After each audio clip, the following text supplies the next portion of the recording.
Cause of action हुआ ही नहीं है, आपने उसके ऊपर नोटिस कर दिए हैं। ये आलम है, झूठ बोलने की इंतहा है। अब वो कल से परसों से गंडापुर अपनी खफत मिटाने के लिए, चूँकि वो पहुँच नहीं सका, अब वो खफत मिटाने के लिए हम गोलियाँ मारेंगे, हम फलाना करेंगे, पुलिस वालों ने गोलियाँ चलाई। मैं कैटेगोरिकली जो है ये बात चैलेंज कर रही हूँ, पंजाब पुलिस में किसी के पास उस दिन गन नहीं थी, सिर्फ टीयर गैस गन्स मौजूद थी। कोई भी असला, आतिशी असला जो है वो पुलिस के पास मौजूद नहीं था, तभी तो 25 पुलिस वाले जो हैं वो हर्ट हुए हैं। तो मुझे दिखाएं ना, कोई मुझे पीटीआई का बंदा दिखाएं जो ज़ख्मी हुआ हो। ज़ख्मी कौन हुए हैं? पुलिस वाले। 25 पुलिस वालों को जो है वो मार मार के धुआं कर दिया, सिर फाड़ दिया लोगों के। ये दहशतगर्द जमात है, एक इवेंट नहीं, सीरीज ऑफ इवेंट्स है जो साबित करती है कि ये दहशतगर्द है और ये दहशतगर्दी से बाज नहीं आ सकते। 9 मई के केसेस लाहौर की अदालतों में चल रहे हैं। Chief justice Lahore high court ने आपकी हुकूमत को वहाँ पर जजेस तैनात करने के लिए नाम भिजवाए हैं, लेकिन अभी तक वहाँ पर जजेस तैनात नहीं हुए। एक तरफ आप ये कह रहे हैं कि रियासत से बगावत है और इंसाफ में तहीर नहीं होनी चाहिए, दूसरी तरफ आपकी हुकूमत जजेस नहीं लगा रही वहाँ। नहीं, ऐसा नहीं है भाई। अभी मुझे याद है लास्ट कैबिनेट के अंदर भी ये एजेंडा आइटम था और उसके ऊपर जो है वो मेरी कुछ इसके ऊपर कुछ डिसेंट है, वो मैं पब्लिकली यहाँ नहीं करना चाहती। होना तो ये चाहिए कि पैनल भेजा जाए, लेकिन हमें स्पेसिफिक नाम भेजे गए हैं, वो चीफ मिनिस्टर साहिबा ने गालिबन उसकी मंजूरी भी दे दी है, तो वो जल्दी हो जाएगा। बात ये है कि एक केस, उसके ऊपर एक स्टे, फिर ये लाहौर के मामलात इस्लामाबाद से मामलात पेशावर, ये तो हो रहा भाई इस मुल्क के अंदर। ना जुरिस्डिक्शन की कोई कैद रह गई है इस मुल्क के अंदर, ना कोई कॉज ऑफ एक्शन होता नहीं, स्टे पहले आ जाता है भाई। इमरान खान को मिलिट्री कोर्ट ले जा सकते हैं, उसके ऊपर अगलों ने नोटिस कर दिया। अब इसके बाद मैं खुद वकील हूँ, मुझे शर्म आती है, यकीन मानो, ये देख के ये हो गया है। कॉज ऑफ एक्शन हुआ ही नहीं है, आपने उसके ऊपर नोटिस कर दिए हैं। ये आलम है, झूठ बोलने की इंतहा है। अब वो कल से परसों से गंडापुर अपनी खफत मिटाने के लिए, चूँकि वो पहुँच नहीं सका, अब वो खफत मिटाने के लिए हम गोलियाँ मारेंगे, हम फलाना करेंगे, पुलिस वालों ने गोलियाँ चलाई। मैं कैटेगोरिकली जो है ये बात चैलेंज कर रही हूँ, पंजाब पुलिस में किसी के पास उस दिन गन नहीं थी, सिर्फ टीयर गैस गन्स मौजूद थी। कोई भी असला, आतिशी असला जो है वो पुलिस के पास मौजूद नहीं था, तभी तो 25 पुलिस वाले जो हैं वो हर्ट हुए हैं। तो मुझे दिखाएं ना, कोई मुझे पीटीआई का बंदा दिखाएं जो ज़ख्मी हुआ हो। ज़ख्मी कौन हुए हैं? पुलिस वाले। 25 पुलिस वालों को जो है वो मार मार के धुआं कर दिया, सिर फाड़ दिया लोगों के। ये दहशतगर्द जमात है, एक इवेंट नहीं, सीरीज ऑफ इवेंट्स है जो साबित करती है कि ये दहशतगर्द है और ये दहशतगर्दी से बाज नहीं आ सकते। केपी के हाउस जो है वो दहशतगर्दों की आवाज़ है, जिस तरह सीजे साहिबा ने भी कहा है, तो इसका मतलब है सीएम केपी के अली अमीन गंडापुरी की सरपरस्ती कर रहे हैं, जाहिर है।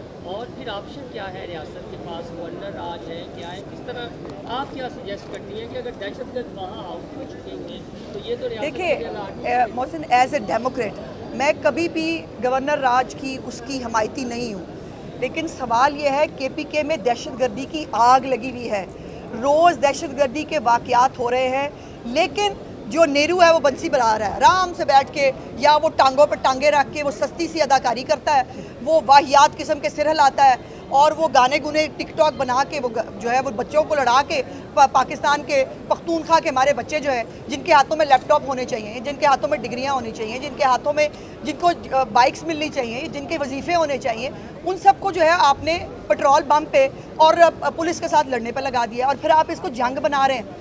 खैबर पख्तूनख्वा वर्सेस पंजाब, नो, ये नहीं हो सकता।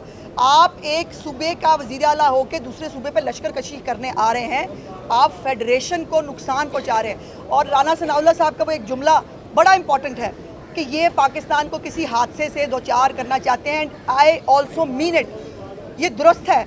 ये अगर इमरान खान अपनी सियासत के लिए, अपने गुनाह छुपाने के लिए पाकिस्तान को, पीटीआई की जो है वो तंजीम को इस्तेमाल करते हुए, दहशतगर्द तंजीम को किसी भी हद तक जा सकता है, इस मुल्क को नुकसान पहुंचा सकता है, तो रियासत और उसके इदारे और उसके ज़िम्मेदारान को कोई ना कोई फ़ैसला ले लेना चाहिए। एक और पेशी, और उस पेशी में आज सिर्फ कंक्रीट ये है कि DGFIA जो है वो आज ख़ुद पेश हुए और आज जो उन्होंने अपनी महकमे का नौहर जो पड़ा है वो मेरे लिए बड़े कंसर्न का बायस है कि आज उन्होंने एडमिट किया है कि ना कैपेसिटी है उनके डिपार्टमेंट के पास, ना कोई सीरियसनेस है, और मेरे केस के ऊपर जो लोग काम कर रहे थे शायद उनके ख़िलाफ़ उन्होंने कोई महकमाना जो है वो गफलत करने के ऊपर उनके कोई कार्रवाई भी शुरू की है। लेकिन आज जो 2-3 इम्पॉर्टेंट चीज़ें हैं, پہلی چیز یہ ہے کہ یہ اعتراف DGFIA نے کیا ہے کہ کوئی بھی سرکاری کوئی ڈاکیومنٹ یا کوئی ایسا MOU گورنمنٹ ٹو گورنمنٹ جو ہے یا کسی جو سوشل میڈیا ہماری سائٹس ہیں ان کے اوپر کوئی بھی ایسا نہ میڈیا کے ساتھ نہ فیس بک کے ساتھ نہ کسی اور کے ساتھ جو ہے وہ گورنمنٹ آف پاکستان کا کوئی ایگریمنٹ نہیں ہے، جس کی وجہ سے نہ اکاؤنٹس کو جو ہے وہ پوچھا جا سکتا ہے، نہ ان کے اوپر جو آنے والا مواد ہے اس کو کہیں پر بھی جو ہے وہ ختم کرایا جا سکتا ہے۔ جو بات وہ کرتے ہیں اس کو کوئی سیریس نہیں لیتا۔ یہ ریاست پاکستان کے لیے ایک بہت بڑا کنسرن کا باعث ہونا چاہیے کہ جو ایسے سوشل میڈیا جو ہماری سائٹس ہیں، وہ میٹا ہے یا فیس بک ہے یا ٹک ٹاک بھی غالباً اس کے اندر شامل ہوگا، جو یہاں سے ریونیو کما رہے ہیں، جو یہاں سے پاکستانیوں سے جو ہے وہ پیسے لیتے ہیں، ان کے بلو ٹک کے پیسے، کبھی ایڈز کے پیسے، کبھی کسی کے پیسے، لیکن وہ کہیں پر بھی گورنمنٹ آف پاکستان کے ساتھ کہیں بھی کسی ایگریمنٹ میں نہیں ہے۔ اور جس کو آج چیف جسٹس صاحبہ نے بلیک منی کہا ہے، انہوں نے کہا ہے کہ یہ بتائیں کہ پھر یہ بلیک منی نہیں ہے تو کیا ہے، کہ اگر یہ تمام جو سوشل میڈیا کے یہ سب سائٹس ہیں یہ چل رہی ہیں لیکن یہ آپ کو جواب دہ نہیں ہے، اور انہوں نے رونا رویا کہ جی ہمیں کوئی سنتا نہیں ہے، ہمیں کوئی پوچھتا نہیں ہے، اور ہماری کیپیسٹی بھی نہیں ہے آفیسرز کی۔ اس سے میں سمجھتی ہوں کہ جو حالات ہیں پاکستان کے سوشل میڈیا کے وہ بڑی آسانی سے سمجھے جا سکتے ہیں کہ ہر بندہ یہاں مادر پدر آزاد ہے، چونکہ اس کو شاید معلوم ہے کہ اس کو دیکھا اور پوچھا نہیں جا سکتا۔ پھر انہوں نے خیبر پختونخوا ہاؤس کے بارے میں پوچھا کہ وہ دہشت گردوں کا اڈا کیوں ہے، اس کے اوپر بھی ان کے پاس کوئی خاطر خواہ جواب نہیں تھا کہ جو یہ جہاں پر دہشت گردوں کو جو ہے وہ سیف ایک ہاؤس بنا کے دیا گیا ہے، جہاں پر وہ بڑی آسانی سے اور مزے سے جو ہے وہ ریاست کی ریٹ کو چیلنج کرتے ہیں اور گناہ کر کے جرم کر کے وہاں پر آرام سے VIPs کی زندگی گزار رہے ہیں۔ تو یہ تمام وہ کنسرنز ہیں جو ریز ہوئے ہیں۔ پھر مجھے 10 دن کی تاریخ ملی ہے، 10 دن بعد میں پھر آؤں گی اور آ کے جو ہے وہ پھر دیکھیں گے کہ یہ نوحہ جو ہے یہ کہاں تک پہنچتا ہے۔ لیکن ایک بات تو طے ہے، یا تو پاکستان کے اندر یہ جو سوشل میڈیا سائٹس اور سوشل میڈیا کے یہ سب جو چیزیں ہیں ان کو یا تو ریگولیشنز کے اندر آنا ہوگا یا ان کو بند ہو جانا چاہیے۔ یہ کوئی طریقہ نہیں ہے کہ آپ کسی کی عزتیں اچھالیں، آپ کسی کی توہین کریں، آپ کسی کو ذلیل کریں اور اس کے بعد جو ہے وہ آپ کو پوچھنے والا اور آپ کو دیکھنے والا کوئی نہ ہو۔ اور میرا کیس یہی ہے، میرا کوئی پرسن اسپیسیفک کیس نہیں ہے، نہ میں کسی ABCD کے بارے میں کنسرنڈ ہوں۔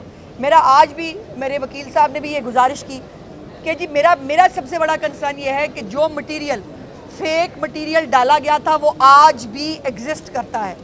مجھے کیا ریلیف ملا 2-2.5 مہینے ہو چلے ہیں اب مجھے یہ لڑائی لڑتے ہوئے کہ وہ تمام چیزیں اپنی جگہ پر موجود ہیں۔ اگر وہ ہٹائی بھی نہیں جا سکتی، کسی کو پکڑنا اور پوچھنا تو بعد کی بات ہے، اگر وہ ہٹائی بھی نہیں جا سکتی تو پھر ہم کیا کر رہے ہیں؟ پھر یہ کس چیز کی ریاست ہے؟ اور اس طرح سے جو ہے وہ کس کو انصاف ملے گا؟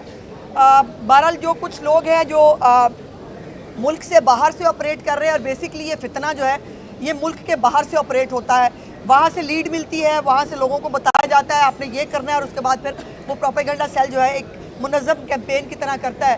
ان کے بارے میں آج بتایا گیا ہے کہ جی پہلے شاید ان کے ID کارڈز وغیرہ بلاک ہوئے تھے، اب کوئی سیکنڈ فیز ہے، ان کی جائیدادیں وائدادیں اول تو ہوں گی نہیں یہاں کوئی، اور کوئی ہوگی تو شاید اس کو سیز کرنے کے بارے میں کیا جائے گا۔ But this is not my concern.